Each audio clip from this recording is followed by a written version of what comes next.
Yes. It's 10:15. Okay. Okay. All right, everybody all set? Okay. Do we have a quorum? You have a quorum. We have a quorum. You do? Okay. Really? You four. Okay, yes, and we have four. Okay.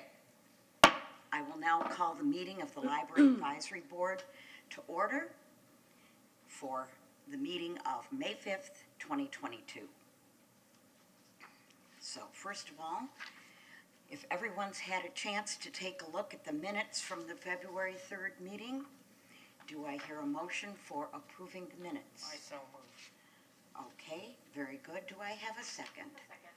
Thank you so much. Moved and seconded. All in favor signify by saying aye. Aye. Opposed? Minutes are approved as submitted.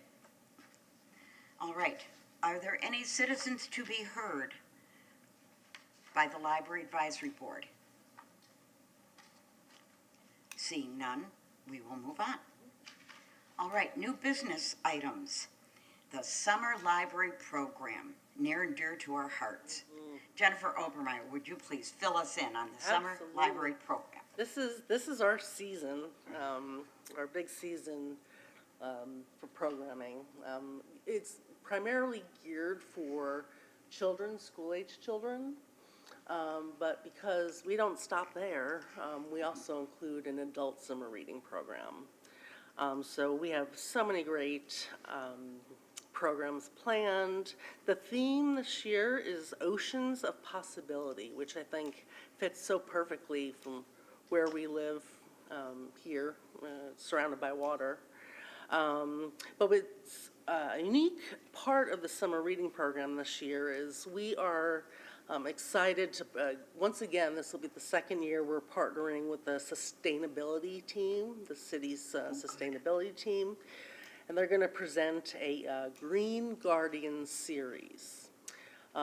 This is matching family-style programming to the city's Green Print 2.0 initiative.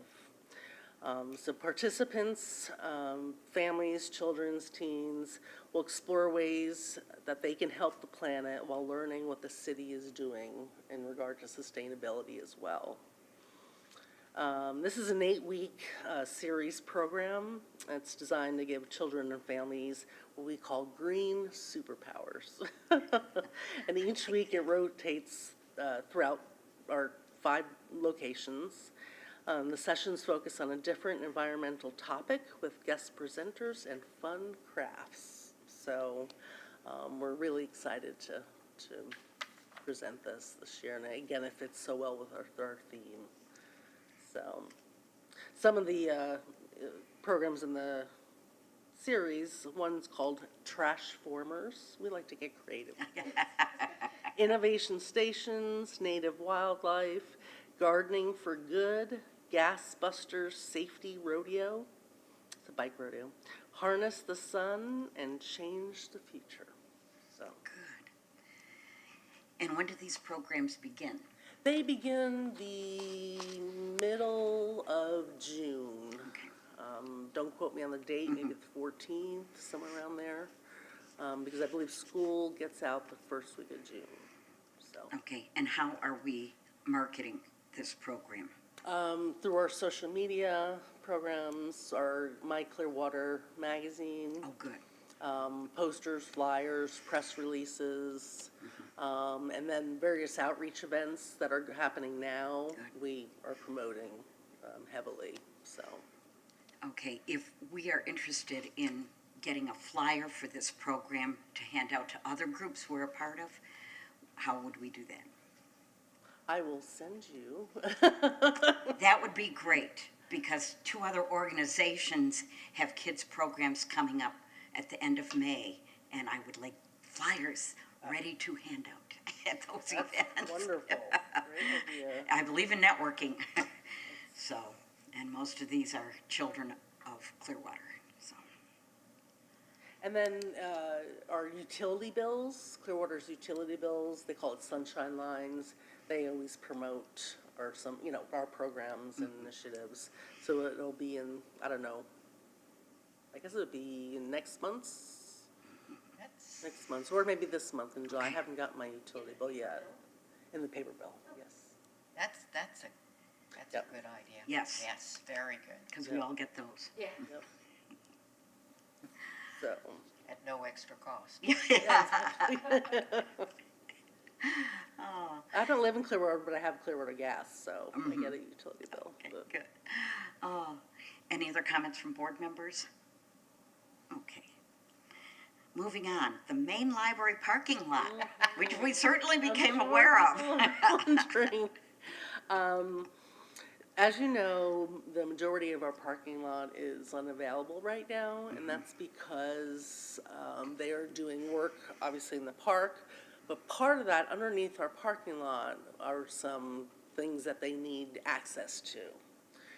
So they cordoned off, closed off majority of our parking lot. There is still some spaces, sorry. But also, right across the street, we have temporary parking. And there is some signage, but I'm going to reach out and see if we can get better signage, because That's a great idea. It's hard to see, so. But they expect this to be closed off for about 4 months. 4 months, wow, okay. And because of that, part of that, the closed off area included our outside book drop. So our solution was to purchase a temporary book drop that was just installed on Tuesday, I believe. Okay, It's right outside the east gate, all right. so, So it's like a walk-up? yes. Okay. It's just not as large as our other book drops, but we'll just. Okay, has there been any projection as to how this closure is going to impact our summer programs here? Like I said, we have temporary, Okay, parking across the street. okay. If So we as long need as we more- get that Oh, yeah. more advertised. And we have that for the duration of the construction. If we need more, I can explore if we can get more parking. And do we have adequate bike racks? Because I know summer programs mean lots of bikes being, Fortunately for us, the bike racks are still, they Okay. weren't affected. Very So good. they're still up and available. excellent, all right. All right, staying in the same vein then, but going into old business, the main library renovation. Yeah, How does and that stand? I don't really have much to report other than, and this ties into the library budget status. I did submit the renovation as a capital improvement project, a CIP project. Okay, So that's where it is right now. It's under review. So I just wanted to give you an update that it is submitted as a separate project, and it has to be reviewed and of course approved, so. all right. Do you have any idea when we can expect some action or an actual review on it? And is this something that will go in front of our council? It will probably, well, the overall budget goes to the council, Yeah. and they ultimately approve the budget. But before then, it goes to city management. Okay. And of course, if it is approved, work would begin October 1st, the new Okay. fiscal year. It wouldn't start this year. And that's if it's approved. October 1st of next year or No, 22 of this year. in 22? Okay, So it's fiscal year, our budget, next budget is fiscal year 22, 23. okay. But there have been some challenges too with the consultant we are working with getting prices, getting, availability of FF&E, furniture and fixtures and equipment. So he's been struggling trying to give us, an idea and just how long this project will take if we are still dealing with the supply chain issues. Yes, As we all know. yes. Yes, between supply chain issues and inflation, these are interesting times. Very. So, but certainly I'd appreciate being kept informed as to that, because again, as most of us feel, if our presence at any meetings where this is under discussion, if we could offer our support for keeping our library the best anywhere, we will be there, I okay? appreciate that, yeah. So right now, we're working on the budget internally. Gotcha. We haven't had the council, I didn't think so. I took a look at the workshop items and so on. Yeah, I didn't not see, yet. okay, I real will good. definitely let the board know when that Okay, happens. Coming up. and Shining Star, Clyde Butcher exhibit. Oh, I'm sorry. I've got a couple questions yeah. about the renovations. Are architectural plans available for viewing? We had, back in 2017, we hired an architect. That was the big renovation where we were knocking down walls and really putting in staircases. And that project was not approved. So I'm calling it a renovation. Really, it's just a reorganization of our areas. So we don't have any site plans or architectural drawings for that. It's just, well, we're gonna move fiction on the third floor and add more seating here. So how was the budget submitted to the city management? Submitted without any plans? Well, we do have like preliminary drawings. Are those preliminary drawings available for review? Yes. Where?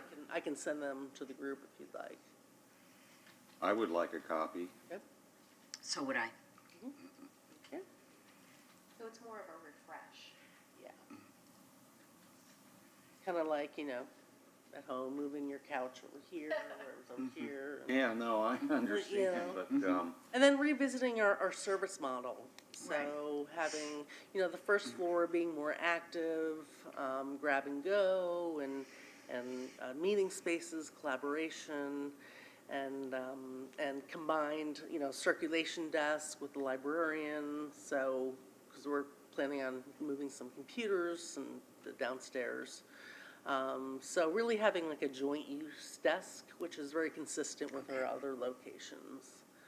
that's all wonderful. You know better how each of the libraries function than I do. However,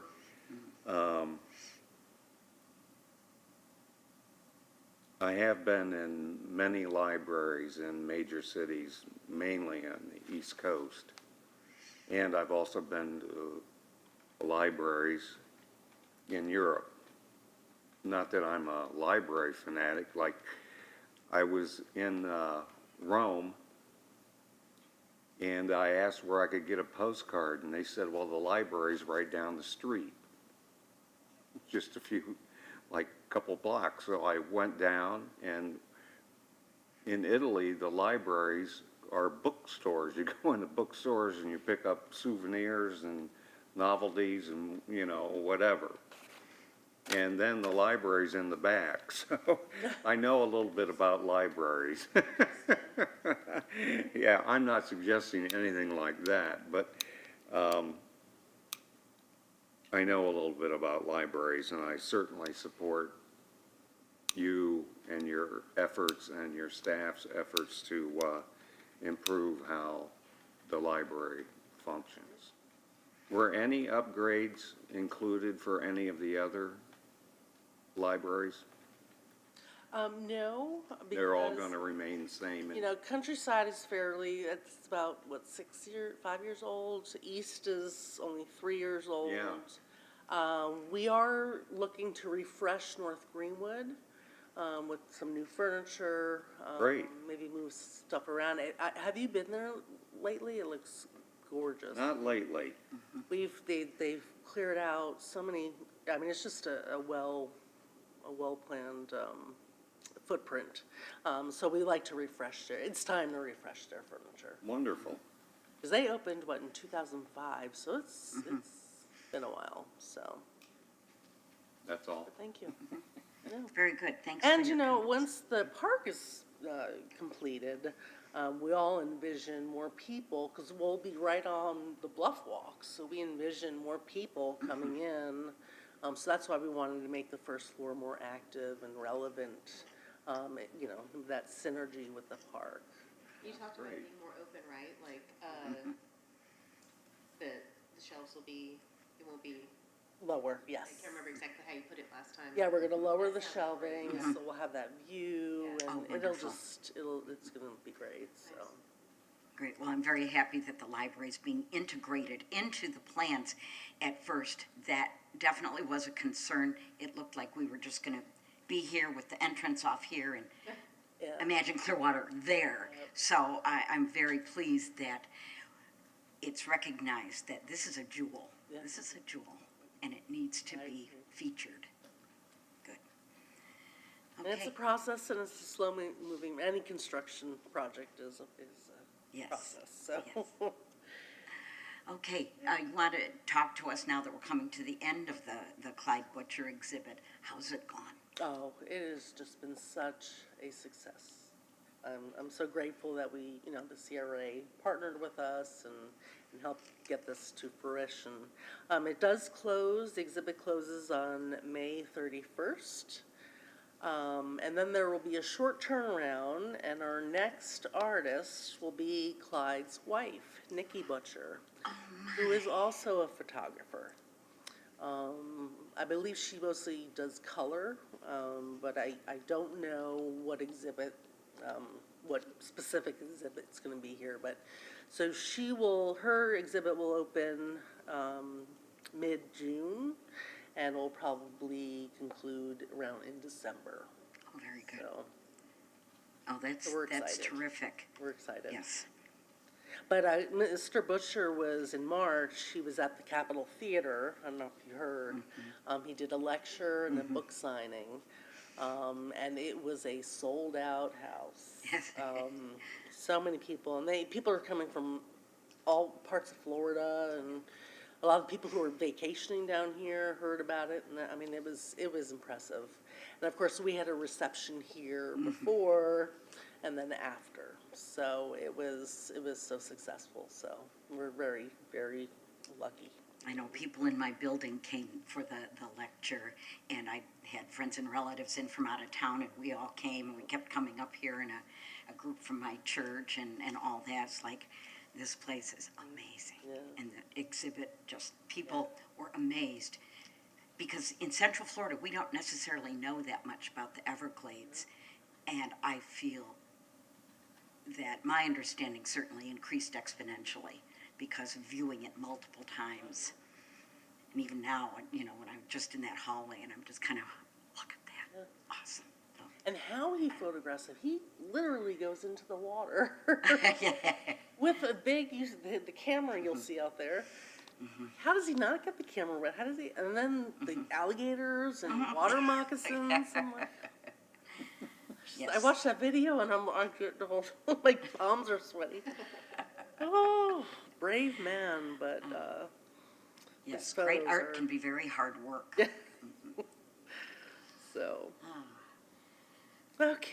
Okay, going into the director's report. Take it away with library programs. Excuse me. Mhm. So I'll just go back, because I believe we met the beginning of February. So there were some big programs that we've had since then, so I just want to tell you a little bit about that. In February, we had, in honor of Black History Month, we had our 6th annual Night at the Library at our North Greenwood Library. Again, it was so successful.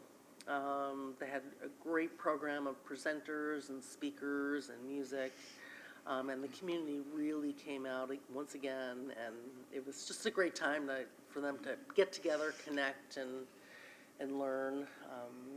And as you know, the city is trying to form a CRA in the North Greenwood area communities, so it was just great timing to kick off that, and we are having community meetings in North Greenwood to see what the community wants, so that will help direct, you know, the CRA's efforts.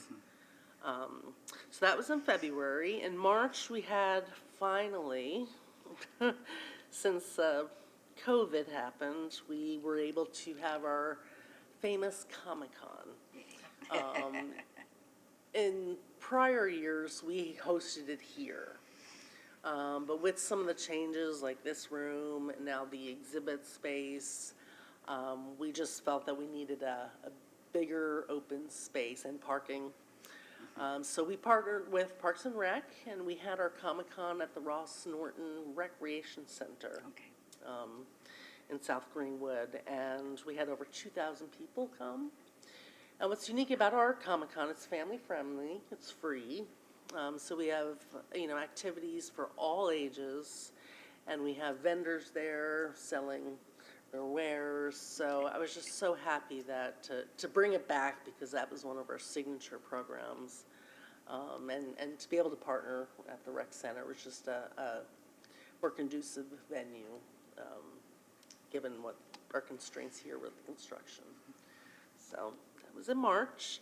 And in April, we hosted, and we've been doing this for 3 or 4 years, we hosted a robotics competition. Oh, good. And we also sponsored a team, a robotics team. We've been doing that for years too. Again, so successful to see. I don't quote me, I don't know how many teams that were that competed, probably maybe 10 or 12, don't quote me on that. But it was a great turnout, and to see these kids and their knowledge, and they create their own robot, and they code, and then they compete. Unfortunately, our team didn't win first place this year. Last year they did.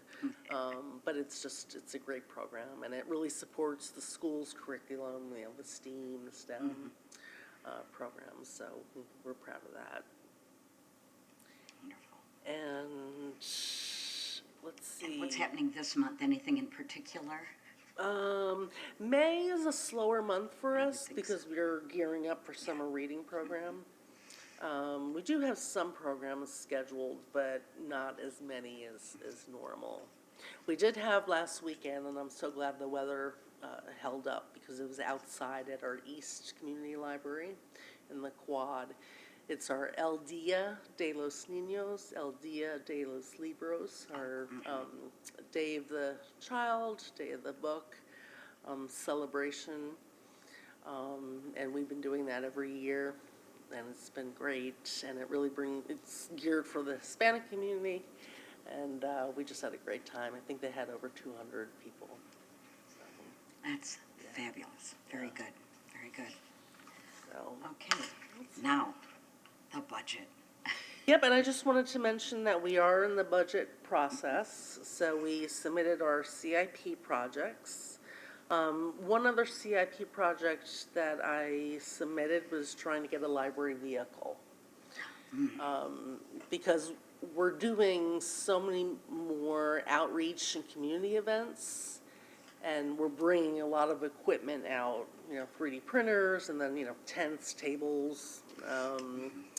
I know our division manager does very successful telescope programs. So it's a challenge to fit all this equipment and staff cars. So I put in for a library vehicle, so hopefully. Good luck with that. We'll get one of those, and we'll really be out and about. So the next part is personnel. Okay. We do not expect any cuts to our budget. I know you said last time that you were actually seeking more employees because the pandemic had seriously cut your numbers. How stable is our staffing right now? Staffing, not only in our library, but citywide, has been a challenge. Okay. And it's not just the city, it's, I think, any industry or area. So we've been hiring people, and a lot of times we are promoting within, but then that creates another vacancy. Sure. Sometimes, and for us, we have a lot of part-time employees, so those positions, the turnover is more frequent than a full-time position. But we're filling the positions. It's just slow going. So. I have a question. I hope your budget request includes plenty of funding for more full-time employees of the library and part-time employees with pay increases, et cetera, more people, more money from the city. They can find the money if they believe that it's needed, and obviously it's needed. That's why you have a high turnover, you know? And the city is actively looking how to recruit and retain employees citywide. So they are aware that this is, filling vacancies has been a very big challenge for all of us. And it's costly. Yep. That's why we need Yes. plenty of money. I was just gonna For the say, library. imagine Clearwater Library's fully staffed. Yeah, no pun intended. Plenty We'll of get money. fully staffed for like a month maybe, and then someone will say, hey, I'm relocating back to my family and on this date. And I'm like, oh. Yeah, But the challenge for us was we had a hiring freeze during the pandemic. So we had 14 positions that we couldn't fill.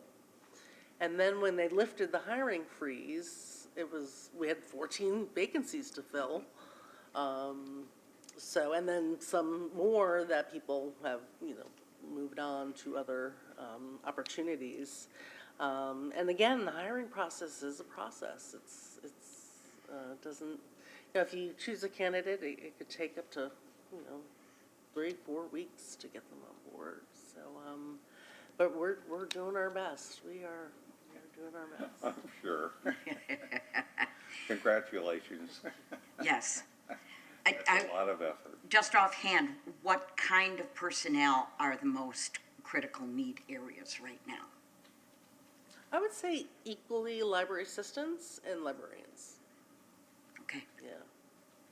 good. So, Just in case any of us know of somebody looking for Yep. work who has those What qualifications. is a librarian's full-time salary? I believe it starts at 42 and change, I believe.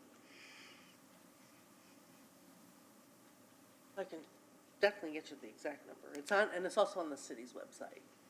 Well, If you want. that answers that. If I have the computer up, I can look right now, but. No, that's quite all right. Yeah, all of our job classifications, the salary, job description, it's all on the city's website.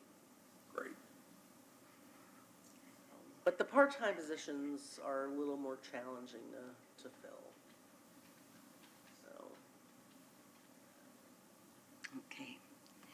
Well, thanks for updating us on that. I know it's a yeah, very to be big issue. continued. Stay tuned. Yeah, exactly. Okay. Oh, now, what's going on with the Library Foundation? Yep.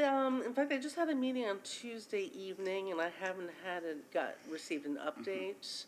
But we are requesting that they fund our book bash again this year. That's our back-to-school program. That concludes our summer reading program. And they've been funding it if they fund it this year, it'll be the 7th year. And it's just wonderful because children get backpacks, school supplies, and books all at once. And it's just, last year they went like hotcakes. So we're very grateful to the foundation for funding that. So crossing our fingers, it will be funded again this year. Okay. And then, of course, they still have funds from the Countryside Capital Improvement, the capital campaign, and they fund a lot of countryside libraries programs, so they can continue to support that. So Okay. we're grateful. Do you know if the foundation automatically adds library board members to their email list to update us on events, say fundraisers they have coming up, or? I am not aware they do. I can. Okay, I ask. just thought that might be a nice idea, I because obviously we're supporters. Absolutely. I can talk to the executive director. In fact, I'm seeing her tomorrow. I can ask her to the board to consider that. Yeah, because Same thing again, with the we're friends. people who tend to be active in the community, and we help get the word out too. Yeah, makes sense. Yeah.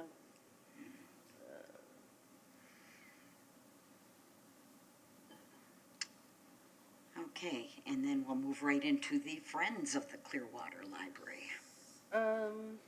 I don't believe they have any book sales scheduled in the near future. But they've been doing really, really well. Each library, here we have a store, but each library has an area, a Friends of the Library book sale area, and we've been doing really well. People have been purchasing books, and so they've been doing really well. And this year they have agreed to fund scholarships. They give a scholarship to a staff member who is working on their bachelor's degree. They give a scholarship for a staff member who's in library school. And then they give multiple scholarships to teen volunteers who are graduating and going to college. So we're very happy. I mean, with tuition costs and all that rising, it's really helpful. Oh, yes. For these students, and staff. Very And good. then they also funded the summer teen interns this year, and due to unforeseen circumstances, we weren't able to get that up and running this year. okay. That's a shame. But the city does provide seasonal library assistance to help with the summer reading program, so we think that we'll be okay. And we still have teen volunteers as well. So. Okay. And this is going to be our first summer, like, post-COVID. So we're seeing so many people, attending our programs, and it really feels nice to get back to where we were. So this will be our first summer where we're doing in-house programs since COVID. So we're excited. So we're also doing, hybrid too. We'll be offering some virtual programs. So. Yes, it's nice to have our meeting without all of the Yep. enclosures and so forth. Also really great, I heard a story the other day, our beach library has an active book club group. And a lot of them, in the beach area are snowbirds. So we're back to in-person book discussions, book clubs. But we also do a live Zoom, so for the snowbirds who are back home, they can still participate in that book club.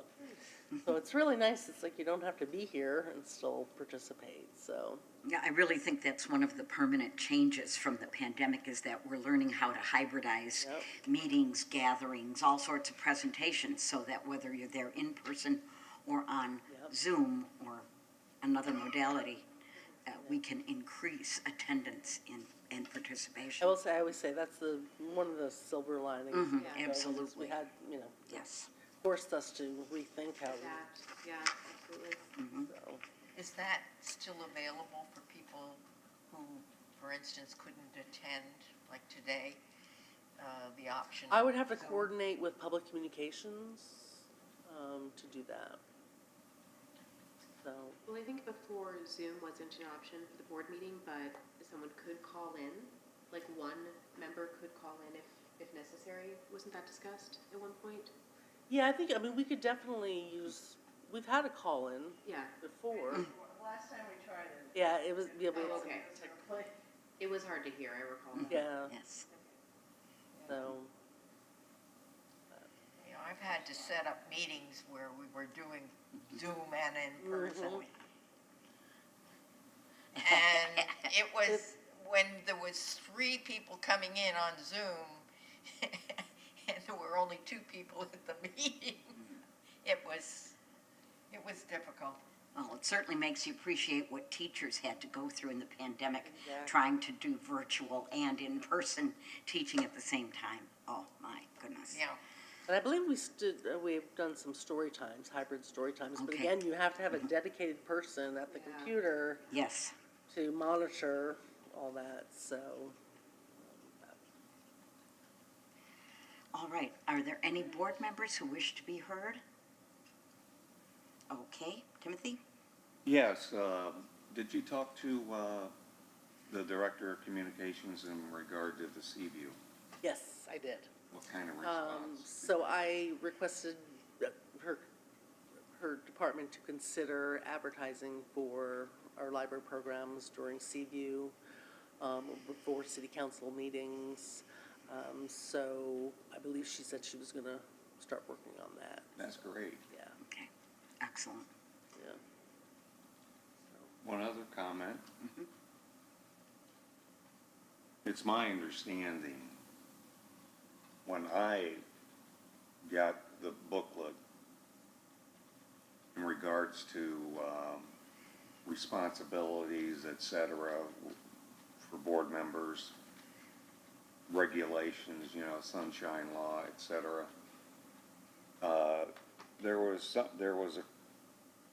if a board member misses 2 meetings in a row, they're no longer a board member, I don't think. and they that's what it need to be says. replaced. It's one meeting, you can miss one meeting per year. After that, you can be referred to the city manager who can remove you. If you miss 2 meetings within a year, they don't have to be in a row All right. for, I think I have the rule here. That's okay. Okay. I'm just wondering if there's an opportunity to fill empty seats. I would have to look into that. Yeah. I can send, I track attendance, I'll send you the attendance. Okay, are That's there all. any other issues to be brought up? No? All right, fine. Hearing nothing else, I call for a motion to adjourn. I so moved. Second? All in favor, say aye. Aye. Meeting adjourned.